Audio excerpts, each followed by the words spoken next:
निकल यहाँ से, निकल। सारा दिन घर में एक ही काम होता है, दूध लाने का। अब वो भी तेरे से नहीं लाया जाता, उसके लिए भी बहानेबाजी चल रहे हैं। ऐसे नहीं खिलाने वाली मैं रोटी तेरे को। बेटा रोज मैं ही तो दूध लेकर के आता था।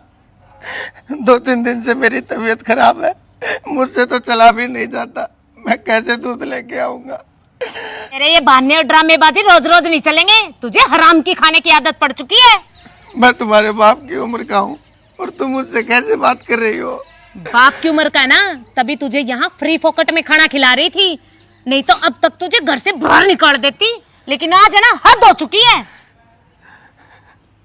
बहू, हर माँ बाप का एक सपना होता है कि बुढ़ापे में उसका बेटा और उसकी बहू उसकी सेवा करेंगे, लेकिन बेटी आज मैं मेरा ये सपना टूटते हुए देख रहा हूँ। अबे ओ बुड्ढे, मुझे फालतू की शिक्षा देने की जरूरत नहीं है, तेरे से ज्यादा संस्कार जानती हूँ मैं। और घर में तेरे जैसे निकम्मे हो जाए ना, तो उनके साथ यही होना चाहिए जो मैं तेरे साथ कर रही हूँ। बेटी, मैं बस अपने बेटे के लिए इस घर में पड़ा हुआ हूँ, वरना मैं कब का ये घर छोड़ के चला जाता। एक बार बस उसे आ जाने दे, मैं उससे अपने आप बात कर लूंगा। एक कदम भी घर के अंदर नहीं, निकल यहाँ से। अरे शर्म नहीं आई? बाप जितनी उम्र के आदमी को धक्के मार रहे हो, डूब के मर जाओ कहीं। अबे ओए माइती, तुझे नहीं पता ये बुड्ढा कितना खड़ूस है, इसने हमारी जिंदगी आराम कर रखी है। बहुत अच्छी बात बेटा, जब इंसान जवान होता है ना तो अपनी जवानी का जोश होता है। अरे कभी उन घरों में जाके देखा है जिन घरों में बुजुर्ग नहीं है, बुजुर्गों का साया नहीं है? अरे अपने आप को भाग्यशाली समझो कि तुम्हारे घर में बुजुर्गों की छत्र छाया है, लेकिन तुम जैसी जनरेशन इनकी इज्जत करना नहीं जानती। इस पे ज्यादा ही तरस आ रहा ना, तो इसको अपने साथ ले जाओ, पता चल जाएगा कैसा डीठ है ये बुड्ढा। ले जाऊंगा, अभी इंसानियत मरी नहीं है, इंसानियत जिंदा है। और लेकिन तुम देखना तुम्हारा असर क्या होगा, ऊपर वाला है ना, सब देख रहा है। ले भाई चल।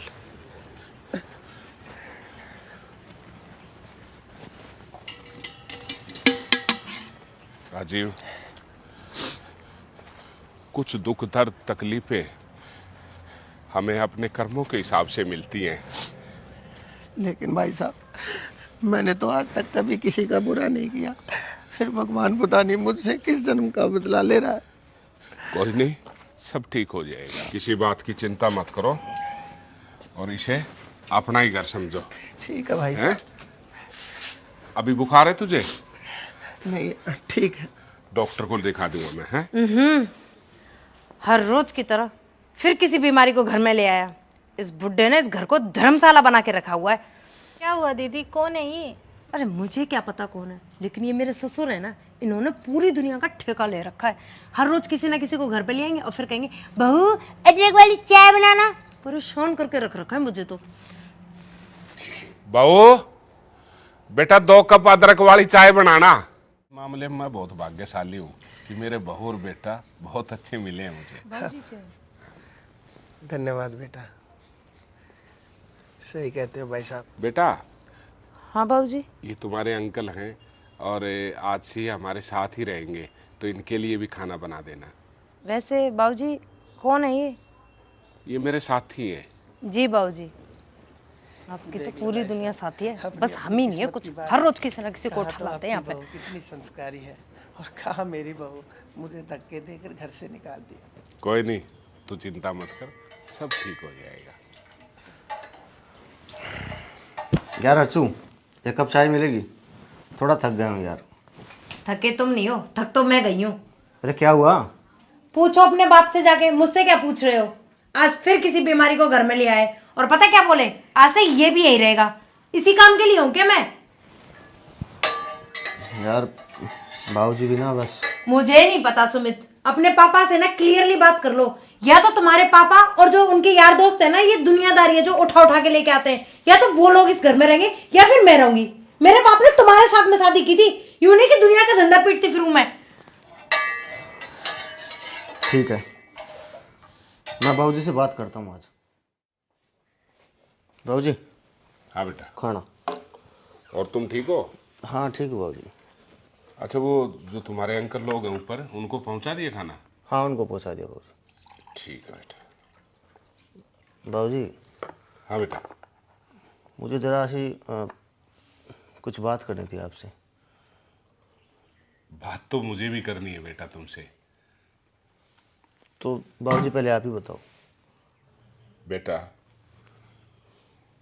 कसूर तुम्हारा नहीं है और ना ही कसूर इस नई जनरेशन का है।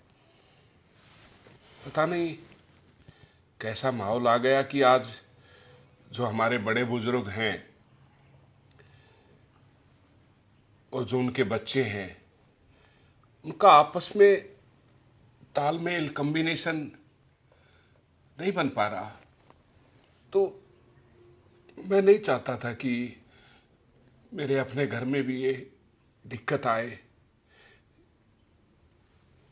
मैं भी काफी दिनों से सुन रहा हूं, यही सोच के चुप हो कि थोड़ी सी तो जिंदगी है, क्यों बेकार की बातें करी, क्यों तुम्हारे को टेंशन दी। मैंने ये देखा कि मेरे अलावा और भी ऐसे हैं जो अपने परिवार के साथ अपने आप को सेट नहीं कर पाए, जिसमें मेरे साथी हैं, मेरे हम उम्र हैं। साथियों के साथ एक साथ रहो। हाँ बाबूजी, ये तो बहुत ही अच्छी बात है आपकी। इसीलिए बेटा आज मैंने फैसला लिया है कि इस घर को मैं वृद्धाश्रम बनाऊंगा। जितने मेरे साथी हैं, जिनका घर परिवार होते हुए भी आज वो बेसहारा हैं, इससे तुम्हारी माँ की आत्मा को सुकून भी मिलेगा। तो बेटा तुम, बहू, बच्चे अपने रहने का कहीं और इंतजाम कर लो। अरे बाबूजी कैसी बात कर रहे हो आप? मैं आपका इकलौता बेटा हूँ और हाँ आपके अलावा हमारा है ही कौन? बेटा उनके माँ बाप भी घर से बाहर हैं, जिनकी इकलौती औलाद है। और नहीं मैं बाबूजी, आप दोनों से हाथ जोड़ के माफी मांगता इतना हूं देखो ना कि बाबूजी इतने क्या कह रहे टाइम हैं। तक मुझ नाचीज को झेला। और बाबूजी मत कीजिए ड्रामा। इससे पूछो तू किस लिए आया था मेरे पास? बाबूजी आपसे एक बात करनी है। यही बात करनी थी ना? या तू ये रहेगी या मैं रहूंगा? बेवकूफ है वो बुजुर्ग जो मैंने तो अपनी पूरी जिंदगी की कमाई अपने घरों में लगा देते हैं और उनके बच्चे उनको एक पल में धक्के मार के निकाल देते हैं। लेकिन मैं उन जैसा नहीं हूं। मैं उन जैसा नहीं हूं। Get out. बाबूजी मैंने कहा आई से गेट आउट। निकल जाओ यहां से। बाबूजी मेरे लिए मर चुका है तू। और मैं उन साथियों से कहना चाहता हूं, कभी भी कमजोर मत पड़ना।